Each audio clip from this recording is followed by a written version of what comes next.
Wala na, sabi ko kasi hirap siya managalog. So sabi ko, kahit supporting okay na sa akin. Then nagulat na lang ako nung sinabi na siya na yung Jiro. Tapos makita ko yung lines sa script, naka-English na. Ay, buti na lang sabi ko.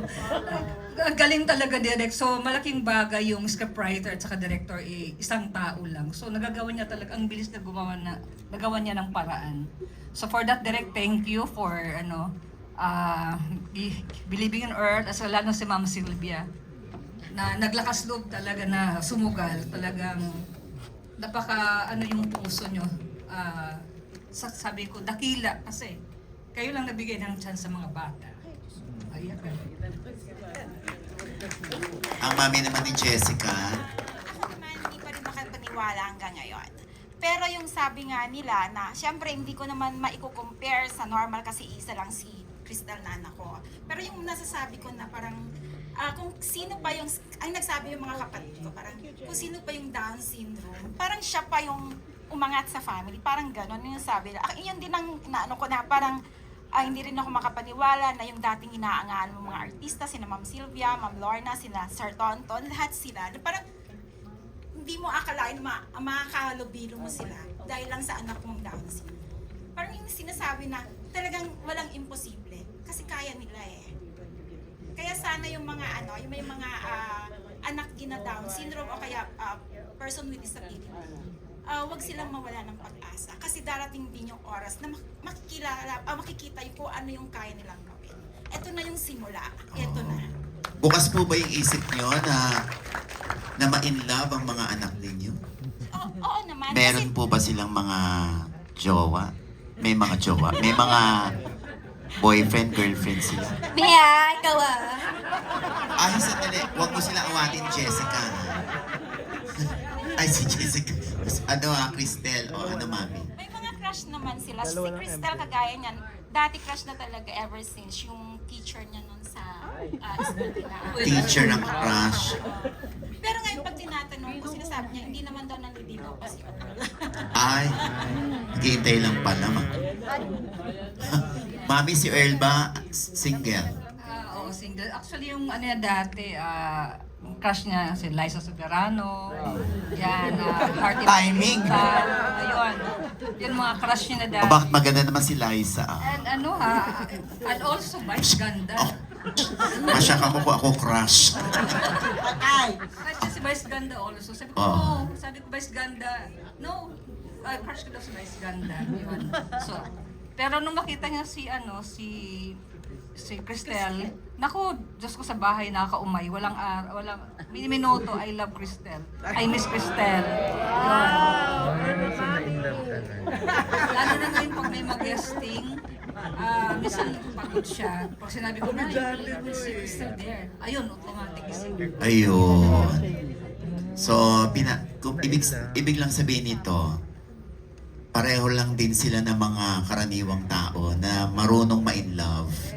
Oo. Pero maraming salamat, Mami. Isa na lang MJ, gusto ko lang malaman kung ano pinakamatinding pinagdaanan ng isang parent sa pagkakaroon nila ng may Down syndrome na anak. Ano ho yung hindi nyo makakalimutan? Ayan, sa harap po kayo, Audrey. Sir, patayo na lang po and please introduce yourself. Hello everyone, I'm Nilo Dicen. I'm the dad of Gio Dicen. So, ang question ni Mr. Rogi is, kung ano yung pinakamatinding pinagdaanan namin. Opo, yung pong kung sa pakikipag doon po sa ibang tao, kung paano po tingnan o makisalamuha sa inyong tao, ano yung hindi nyo makakalimutang pinagdaanan ninyo na talaga ipinaglaban niyo yung inyong anak? There was this one instance that comes to my mind. Ito yung instance na we were out dining as a family. And then, dun sa kabilang table, merong family with kids na tumitingin sa amin. And then, for some reason, tingin sila ng tingin. And then, nagbubulungan sila. And then, tatawa sila. So, syempre, as a parent, gusto mong malaman. hindi naman nagme-make ng fuss yung anak namin, hindi naman siya magulo, kumakain lang kami ng tahimik. But then again, ano yung reason why ganun yung ginagawa nila? So, I had to stand up and go to the table and approach them and ask those people. Sabi ko, meron ba kayong gustong itanong tungkol sa anak namin? At baka pwede kong i-explain sa inyo. Meron ba kayong gustong itanong? And then, tumigil sila. Tiningnan lang nila ako. Kasi I think just them being themselves, malaki yung prejudice ng society against them. And yun yung nakikita ko na value ng movie na ito. That's the reason why I'm very thankful kay Miss Sylvia for, taking the risk in producing this movie, and kay Direk for the story that she wrote about yung kids namin. Kasi alam naman natin nowadays na yung mga ibang groups, yung post nila, I won't mention na lang kung ano yung mga groups na, but they're making advances already. But our kids, walang nag-champion ng post nila. Kasi hindi naman sila marunong mag-advance ng post nila by themselves. So, ang nagpapasalamat kaming lahat ng parents kasi nandyan si Miss Sylvia at si Miss Sigrid that give them the voice para mapakinggan kung anong gusto nila, ang pwede nilang sabihin, and to showcase their talents para makita naman nila kung ano yung capabilities nila. And kasi yun nga yung family na binigay ko yung example, nakikita nila how different they are, but they don't see how beautiful our children are kasi they don't understand.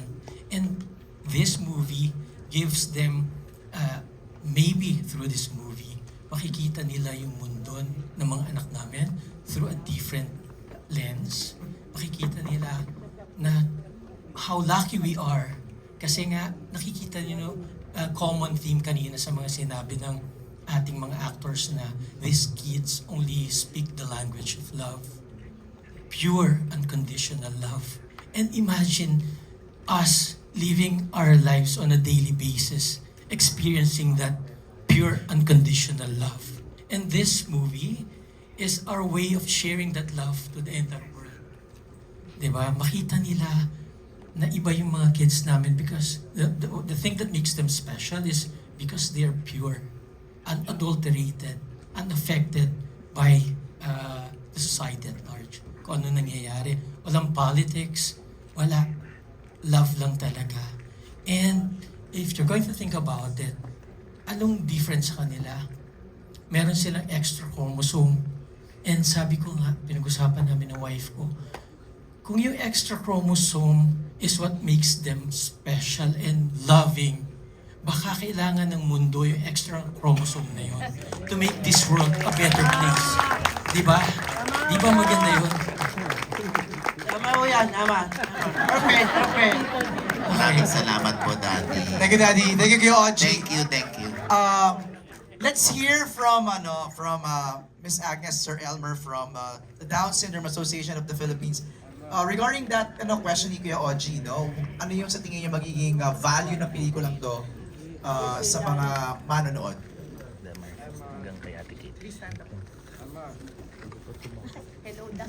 Hi. First of all, maraming salamat po sa inyo.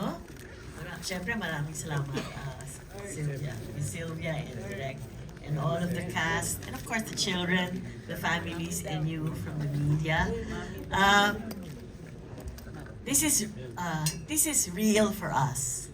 What you've gone through is 24/7 for us. Every day, our children wake up and do the things that you see. When they were born, and we were told, like I'm sure all the mommies and daddies can relate to it, when they were born and we were told that your child has a disability, the world collapsed. Why is there music? The world collapsed. And talagang parang, hindi ko kayo paiiyakin. The world collapsed. It was really, di ba, for 9 months you wait for your child to be born. and then the day comes and they tell you, your child will be different. It is a blank wall. You're facing something that is unknown. And there is no future. I even went as far as nobody might marry my daughters because they say their brother has a disability. Baka mahawa sila. O baka mamana. Right, Carl? Your dad felt that way, right, mga mommies? And so, you know, it was a process. So many things happened. We joined the association. We joined events. We received a lot of support from our siblings, our parents. We received so much love that, you know, it was really, it helped us go through children on stage. That is because of the love and the support that we receive and the joy that we feel raising our children. That's why when you attended the Christmas party, you know, there were so many parents who told me, paano po makakasama dyan sa cast na yan? Paano ba pwedeng maging artista yung mga anak nila? Because they saw the opportunity. Nakita nila na pwede ang mga anak namin hindi lang maging artista, kung hindi mabigyan ng pagkakataon na to be the best of who they can be, whether it's dancing, singing, and this is really something spectacular, something awesome, something, you know, almost all of these kids, nakita ko mula maliit, you know, always at the Christmas party, we have our annual Happy Walk, sumasayaw yung mga batang yan. They are there on stage. They really give us so much joy. So, I mean, that's why, going back to what I said, for us, this is very real. And how many children are born with Down syndrome? 1 in 800. So in our population, how many families? More than 100,000. That means more than 100,000 families, more than 100,000 friends, barangays, schools will be able to relate to this. And I would like to point out one thing, the sibling. There is so much that the siblings also feel. I met